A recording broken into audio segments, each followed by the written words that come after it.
भाइलाई एकदमै स्वागत छ हैन मेरो भिडियोमा। अनि फर्स्ट अफ अल त धेरै धेरै धन्यवाद। र मैले जुन पोस्ट गरेको भिडियो देखेर चाहिँ आफूले अनलाइनबाट हैन टिआरसी कार्डको आधारमा चाहिँ रोमानियाबाट एप्लाई गर्नुभयो र सबमिट पनि गर्न सफल हुनुभयो हैन।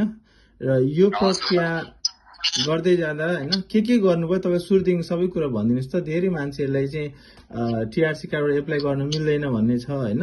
तर एप्लाई गर्दा त के छ जब पाउनु नपाउनु अलग कुरा, तर एप्लाई त गर्न सकियो नि त हैन। हजुर हैन मेरो चाहिँ एप्लाई भयो, सबमिट भयो। अब त मेलमा आयो पनि सबमिट भयो भनेर, तर तपाईँको इन्फर्मेसनबाट नै सबै कुराहरू भयो है। तर सोध्नलाई चाहिँ सोध्छन् के आउँदो रहेछ, त्यो स्टेप बाई स्टेप आउँछ। जम्मा वहाँ एकबाट 4 स्टेपसम्म स्टेप आउँछ। त्यसमा एउटा तपाईँको नम्बर, त्यसपछि इमेलको कन्फर्मेसन कोड पठाउँछ उताबाट। त्यो सबमिट हुँदै गएपछि खोल्दै जान्छ। त्यो तपाईँको आफ्नोमा चाहिँ जति नै तपाईँले भर्दै जानुहुन्छ खोल्दै जाने, अब तपाईँ सबै आफ्नो बारेमा नै सबै कुराहरू हुन्छ। त्यो तपाईँको आफ्नो बसेको टिआरसीमा भएको पोस्ट कोड लगाउनु त्यो पनि माग्छ।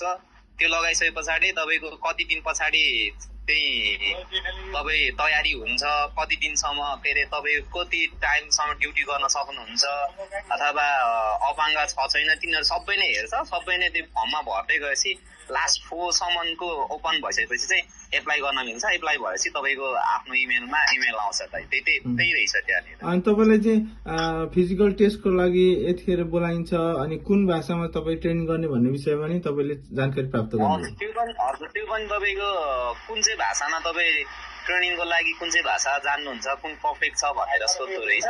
त्यसमा पनि मैले चाहिँ इङ्ग्लिस चोइस गरेँ। अनि अब त्यसपछि अर्को भाषाहरू कतिवटा बोल्नुहुन्छ भनेर पनि आउँदो छ, कतिवटा भाषा जान्दछ भनेर 4टा अप्सन आउँछ त्यसमा पनि। अनि त्यो चाहिँ हजुर अब त्यो भाषाको विषयमा पनि त्यसरी आउँदो छ, त्यो पनि छ। अनि त्यसपछि फिजिकल टेस्टको लागि तपाईँ आउनु सक्छ? फिजिकल टेस्टको लागि पनि उनीहरूले तिनीहरू तपाईँको त्यो अमेजनको साइटमा गएर एप्लाई गर्दै गर्दाखेरि सबै कुराहरू देखाउँछ। तपाईँको के अरे यता यो के अरे तपाईँ कतिखेर कुन टाइममा चाहिँ फ्री हुन्छ, तपाईँ काम गर्दै हुनुहुन्छ कि छैन त्यो पनि तिनीहरू आउँछ। प्लस तपाईँ कुन टाइममा चाहिँ अमेजनमा आउन सक्नुहुन्छ, अथवा कति टाइम पछाडि तपाईँलाई सम्पर्क गर्न सकिन्छ, त्यो सबै आफैले भरेर नै गर्नुपर्नेछ दाजु। अनि तपाईँले भर्दाखेरि चाहिँ के कुरा भर्नुभयो, कहाँको भर्नुभयो? मैले सबै रोमानियाको मेरो टिआरसीमा जे थियो मैले त्यही भरेँ। पोस्ट कोड पनि त्यही मेरो टिआरसीमा भएको नै पोस्ट कोड राखेको। हजुर त्यसरी नै भयो। ल तपाईँलाई धेरै धेरै धन्यवाद। तपाईँको शुभ नाम भनिदिनु, तपाईँको घर कहाँ हो? मेरो नाम शान्तिराम राई, मेरो घर चाहिँ भोजपुर हो। ओके, सो कति भयो तपाईँ रोमानिया आउनुभएको?